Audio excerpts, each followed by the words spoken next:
Hello there, once again, it's Anton from Anton Will Bay.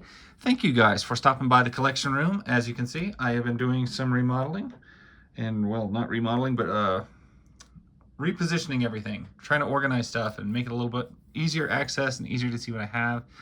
And so that's been fun. So I thank you guys for stopping by because today I'm looking at some Ultraverse comics. I love the Ultraverse. It's probably one of my favorite comic universes of all time. It just is. It only ran about 2 years. It can kind of be condensed down and self-contained. You can own the entire Malibu Ultraverse, and I've worked very hard at kind of doing that. So I think there's just a few like really crappy ones I don't have, like War Strike or whatever. I maybe have some of them that I've missed, but for the most part, I have the whole Ultraverse that matters. And what can I say? It's a self-contained universe that there's a lot of crossovers that go on in it. The books, they break through to each other all the time, so there's a lot of crossover action. It can be kind of hard to follow, so you kind of need all of them to make it all make sense, but the grand picture of it all is quite good. Even though it doesn't have a very satisfying ending to it, it basically just gets sucked into the Marvel universe and then forgotten forever by the people at Marvel. That's how it is. But until then, what you have is a bunch of very 90s-centric stories that are very, I think, clever. They're interesting, and they're fun. They are not Comic Code Authority, so they were a little bit edgier, and it's just great stuff. I picked this one up. Gosh, this is my first taste of the actual Malibu Ultraverse. I got this at a pawn shop in Superior, Nebraska. Just a very small little shop. And I didn't buy it new. Black September was basically happening that year, and I wasn't really familiar with it, and I found this issue of Ultraverse the Nightman. I'm like, I'm curious, so I bought it. It had this rune flip book, was also where I learned to hate Barry Windsor Smith. It had it all. It was everything. I thought that he just looked like the coolest guy. The two different eyes is what sold it. I just love that. Anyway, so this was my whole introduction to the Malibu Ultraverse, and I just thought it looked fantastic. And I like how his suit isn't complete the first time he goes out. It's actually, he's still working on it, and it changes up more and more.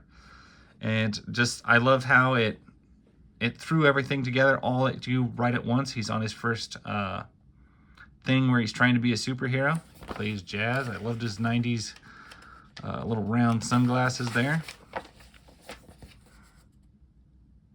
He can hear evil. That is literally his only power. And because he has this power, he has to do something about it, because no one will believe him. He also, I guess the only other power I would say he has is he does not need sleep, which if you call that a power, that's great. Now he got his power. He was hit by the cable car that was struck by the Ultra Lightning. So there was a cable car that gets struck by lightning. It has like 40 some people on it or something like that. I can't remember. And the cable car hits him. Now everybody who was on the cable car gets powers, and they spring up all throughout the Malibu Ultraverse universe, because you never know who these people are. It was a great plot device for just dumping a whole bunch of unknown superheroes or people with powers, villains or otherwise, into a world. And anyway, his car got hit by them, so I thought it worked out great. So he gets powers, but not like great powers. I also love that he seems to get the crap beat out of him every issue. He does not do so hot, but he does keep improving, and I think that's great. He almost looks too cool to be real, and I'm okay with that because it's very 90s. He plays, he's a saxophonist, so he's, you know, super cliched 90s Kenny G type guy. Although Kenny G was never considered cool, I don't think, where Johnny Domino, definitely cool. And his first case is against this guy, and here's the improvements he made. Open cowl. I learned a lot last night. Open cow so I can breathe better and stay cooler. I'm ready. So, pads, yes. Infrared lenses, smaller so that it don't break as easily, and one variable telephoto made of high-tempered plastic, so he doesn't get beat up so bad. He's learning the lesson.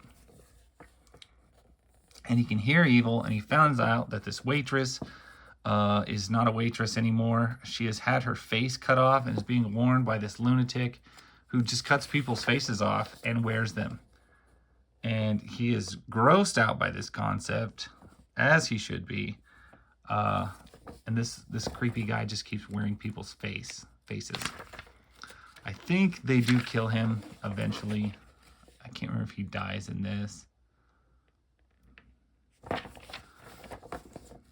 No, he does not die.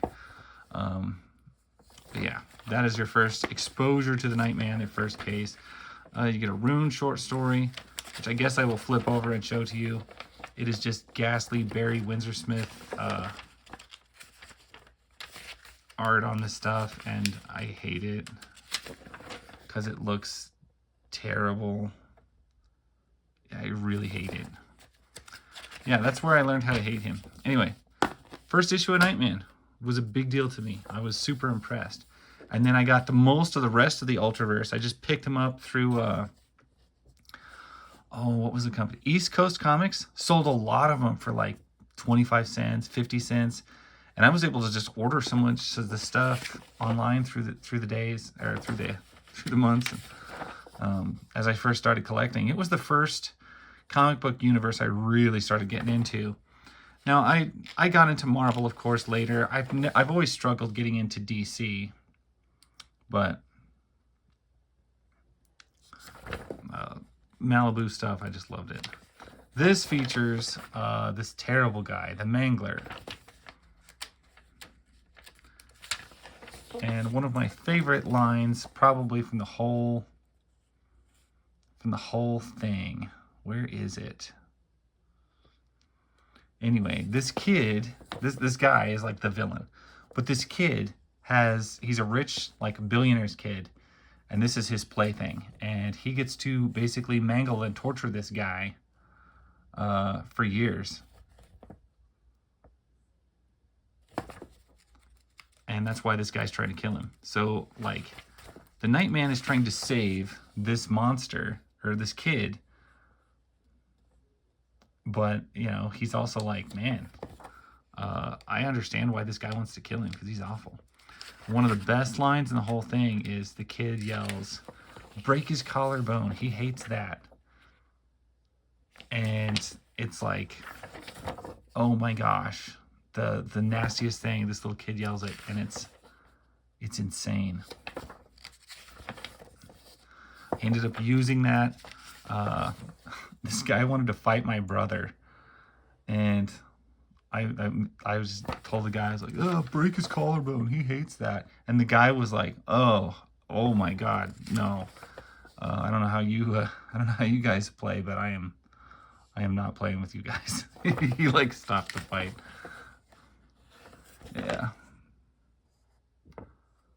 Yeah, it is so messed up.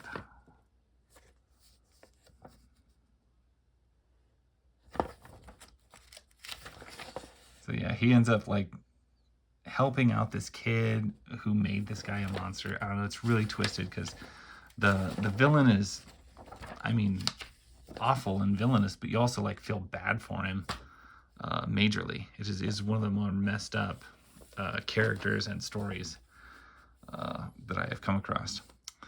Nightman Breakthrough. This would be your crossover with the Freaks, and every issue or every series from the Ultraverse has a breakthrough issue where they all cross over.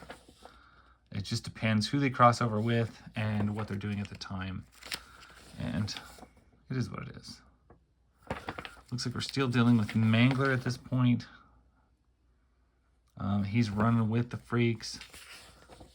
Freaks are just a group of misfits who have powers, but they're kind of like not good powers. They're like powers that make them look messed up, and so they all run away together. Marvel basically steals the idea with Runaways.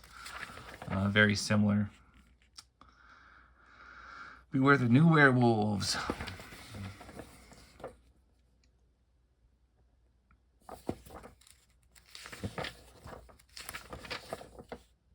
Art in these things was top notch. And you know what? I should have totally probably looked.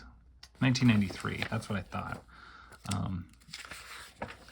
I think the Malibu Ultraverse thing was like 93, 94, and maybe 95. But I think most of the ones in 95 were under Marvel by then. So, you know, not near as innovative. The art wasn't as good, I didn't think, in most of it. I just thought this stuff was really good. I already talked about The Solution. The Solution was one of my favorite team books.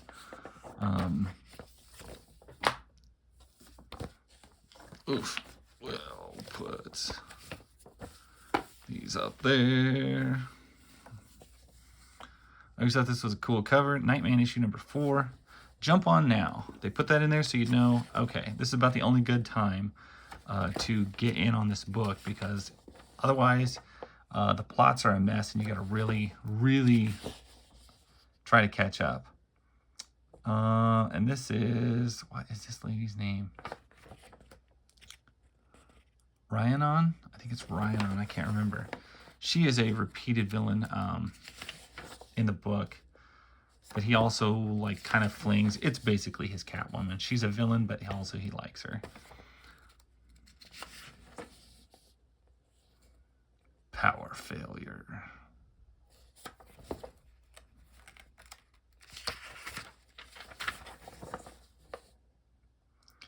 She's this weird, creepy, I can't remember if she's a vampire or a werewolf.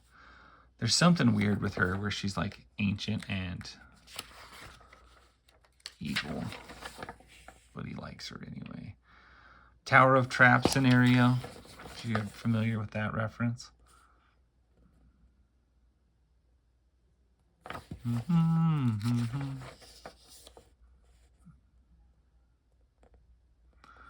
Oh, she's been kept alive through time with her weird experiments. Finds out it's Rita. I can't remember. I think her name is Rhiannon. I want to say that that's what he calls her. Or what her name ends up actually being. But he calls her Rita. Rita-non, something like that. I draw on a blank. Firearms, another book that I have most of the series, I think.